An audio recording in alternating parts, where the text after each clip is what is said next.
Hello guys, আসসালামু আলাইকুম। Welcome back to my channel Lutfa village cooking. তো বন্ধুরা, চলুন বিকেলের জন্য ঝটপট একটা নাস্তা তৈরি করে ফেলি। তো আজ সবারই খুবই পছন্দের একটা নাস্তা রেসিপি আপনাদের সাথে শেয়ার করব।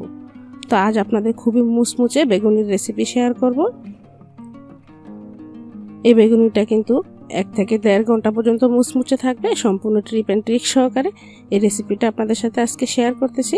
নতুন রাঁধুনিরা কিন্তু একবার দেখেই কিন্তু এই বেগুনিটা আপনারা বাসায় পারফেক্টভাবে তৈরি করে নিতে পারবেন। আর বেগুনিটা একদমই ফুলকো ফুলকো হবে। তো আশা করছি আপনাদের কাছে রেসিপিটা ভালো লাগবে। তার জন্য অবশ্যই না টেনে সম্পূর্ণ রেসিপিটা দেখুন। আর বন্ধুরা, আপনারা যদি আমার এই ছোট্ট ইউটিউব ফ্যামিলির নতুন বন্ধু হয়ে থাকেন তাহলে প্লিজ আমার চ্যানেলটাকে সাবস্ক্রাইব করে পাশে থাকা বেল বাটনটিও ক্লিক করে রাখবেন। তাহলে আমি যখনই ভিডিও আপলোড করব সর্বপ্রথমে কিন্তু আপনাদের কাছে পৌঁছে যাবে। আর অবশ্যই কিন্তু একটা লাইক দিয়ে যাবেন। তো বন্ধুরা, চলুন রেসিপিটা শুরু করি। তো তার জন্য একটা মিক্সিং বলে প্রথমে এখানে আমি নিয়েছি বেসনটা প্রথমে আমি একটু চেলে নেব। আমি কিন্তু বেগুনের জন্য প্রথমে ব্যাটারটা তৈরি করব, তার জন্য বেসনটা এখানে অবশ্যই চেলে নিতে হবে। কর্নফ্লাওয়ার না থাকলে কিন্তু চালের গুঁড়াও অ্যাড করা যাবে। দিয়েছি স্বাদ মতো লবণ, হাফ চামচ দিয়ে দিচ্ছি বেকিং পাউডার, হাফ চামচ দিয়ে দিচ্ছি হলুদের গুঁড়া, 1 চামচ দিয়ে দিচ্ছি মরিচের গুঁড়া। তো বন্ধুরা, অবশ্যই মেজারমেন্টগুলো ঠিক রাখবেন।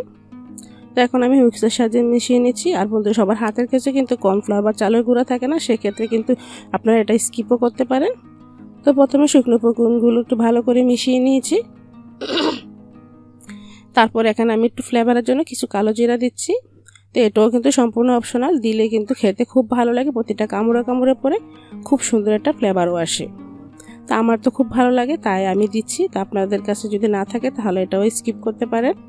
তো এখন আমি অল্প অল্প পানি অ্যাড করে একটা ব্যাটার তৈরি করে নিব। আর ব্যাটারের ঘনত্বটা কিন্তু একদমই পাতলা হবে না। দেখেই বুঝতে পারছেন কীরকম ঘনত্বের আমি ব্যাটারটা তৈরি করে নিয়েছি। মোটামুটি শক্ত করে ব্যাটারটা তৈরি করতে হবে। 5 মিনিটের মতো একদম ভালো করে ফেটিয়ে নেব। এই পর্যায়ে যদি একটু ভালো করে ফেটিয়ে নেন বন্ধুরা, তাহলে কিন্তু বেগুনটা অনেকক্ষণ পর্যন্ত ফুলকো ও মুচমুচে থাকবে। তো এটাকে আমি ঢাকনা দিয়ে ঢেকে রেখে দিচ্ছি। এর ফাঁকে আমি বেগুনটা কেটে নিচ্ছি। তো এখন আমি লম্বা বেগুনটা নিয়েছি, চাইলে এখানে গোল বেগুন দিয়ে আপনারা করতে পারেন। তো বেগুনটা রেখে এর আগে কিন্তু আমি একটু চুলায় তেল বসিয়ে নিচ্ছি। চুলার তেলটা কিন্তু অবশ্যই গরম হতে হবে। তার আগে থেকে আমি তেলটা বসিয়ে নিয়েছি, মিডিয়াম আঁচে তেলটা গরম হতে থাক। এর ফাঁকে আমি বাকি প্রসেসিংগুলো করে নিচ্ছি। তো বেগুনটা আমি কেটে নিচ্ছি। যেরকম সাইজে আপনি বেগুনি খাবেন সেই অনুপাতে কেটে নেবেন। আমি একটু লম্বা লম্বা করেই কাটতেছি। তারপর আমি এরকম পাতলা পাতলা করে বেগুনটা কেটে নিচ্ছি। আর একদম পাতলা করা যাবে না। আপনারা কিন্তু দেখে বুঝতে পারছেন কীরকম পাতলা করে আমি বেগুনটা কাটতেছি। আর একদম পাতলাও না, আর একদম মোটাও করা যাবে না। মোটা করলেও কিন্তু খেতে ভালো লাগবে না, আর একদম পাতলা করলেও খেতে ভালো লাগবে না। তাই মিডিয়ামভাবেই কিন্তু বেগুনটা কেটে নিতে হবে। তো এখানে আমি 2টা বেগুন কেটে নিয়েছি। তো বেগুনটা ধোয়ার জন্য একদম পানিতে দিয়ে নিচ্ছি, বেগুনটা না হলে কালো হয়ে যাবে। তো একটু হাত দিয়ে কষলে একটু ভালো করে বন্ধুরা আমি ধুয়ে নিচ্ছি। তো দেখুন ধোয়া হয়ে গেছে। এখন আমি বেগুনটা পানি থেকে তুলে নিচ্ছি। আর এখানে এক্সট্রা পানিটা অবশ্যই ঝেড়ে যতটা সম্ভব ফেলে দিতে হবে। তা না হলে কিন্তু আপনি যখন লবণ মাখবেন তখন কিন্তু বেগুনের গায়ে লবণটা লাগতে চাইবে না, তাহলে খেতে কিন্তু বেগুনটা একদম পানসে লাগবে। তা যতটা সম্ভব পানিটা ঝরিয়ে তারপর এখানে দিয়ে দিচ্ছি স্বাদ মতো লবণ। এই পর্যায়ে লবণটা একটু বাড়িয়ে দিবেন, তাহলে বেগুনের মধ্যে খুব ভালোভাবে লবণটা ঢুকবে। তারপর খুব ভালো করে মেখে নিচ্ছি। তো দেখুন মাখা কিন্তু হয়ে গিয়েছে। এখন কিন্তু রেস্টে রাখা যাবে না, তাহলে পানি ছেড়ে দিবে। সরাসরি আমি ব্যাটারের কাছে চলে এসেছি। ব্যাটারটা এ পর্যায়ে আর কিছুক্ষণ আমি ফেটিয়ে নিচ্ছি। 1 থেকে 1.5 মিনিটের মতো ফেটিয়ে নিতে হবে। তো বন্ধুরা, স্টেপ বাই স্টেপ অবশ্যই এভাবে ফেটিয়ে নেবেন, তাহলে দেখবেন আপনার বেগুনিটাও খুবই ফুলকো হবে। তো এখানে একটা ছোট্ট টিপস আছে, যেখানে আমি গরম তেলটা কিন্তু এখানে 1 চামচের মতো দিয়ে দিচ্ছি। এই গরম তেলটা দেওয়ার কারণে কিন্তু আপনার বেগুনিটা 1 থেকে 1.5 ঘন্টা পর্যন্ত মুচমুচে থাকবে। তাই এরকম গরম তেলটা একটু ব্যাটারে দিবেন। তো বন্ধুরা, তারপর আমি ব্যাটারে একটু ডুবিয়ে এক্সট্রা ব্যাটারটা ফেলে তারপর সাথে আমি তেলের মধ্যে ছেড়ে দিচ্ছি। তো দেখে বুঝতে পারছেন তেলটা এরকম গরম, হাই হিটে গরম করে তারপর মিডিয়াম আঁচে করে তারপর একে একে বেগুনিগুলো দিতে হবে। তাহলে কিন্তু দেওয়ার সাথে বেগুনটা খুবই সুন্দর ফুলকো হয়ে যাবে। আর সাইড থেকেও এক্সট্রা ব্যাটারটা কিন্তু বেরিয়ে যাবে না। তো দেখুন দেওয়া হয়ে গিয়েছে। এখন কিছুক্ষণ একটু ভেজে নিচ্ছি, তারপর এভাবে উল্টিয়ে দিচ্ছি। দেখতে পাচ্ছেন কতটা ফুলকো হয়েছে।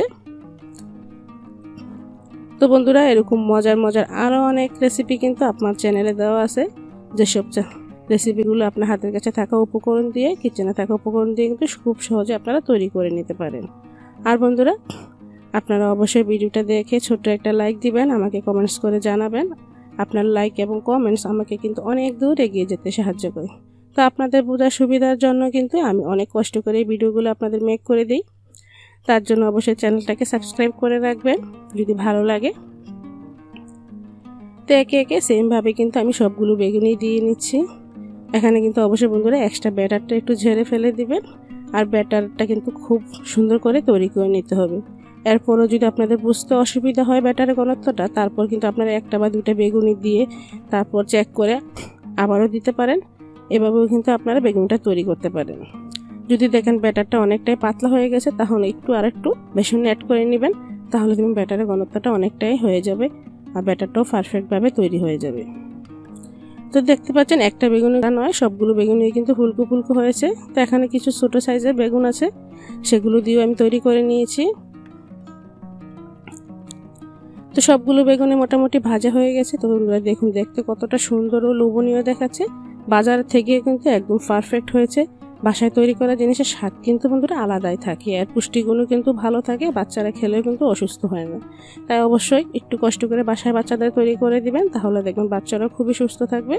আর যদি রেসিপিটা ভালো লাগে প্লিজ বন্ধুরা সাবস্ক্রাইব মাই চ্যানেল, আর যারা ফেসবুক পেজ থেকে দেখছেন তারা অবশ্যই আমার পেজটাকে ফলো দিয়ে রাখবেন। তো আজ এখানেই শেষ করছি, নেক্সট ভিডিওতে আবারও দেখা হবে। আল্লাহ হাফেজ, আসসালামু আলাইকুম।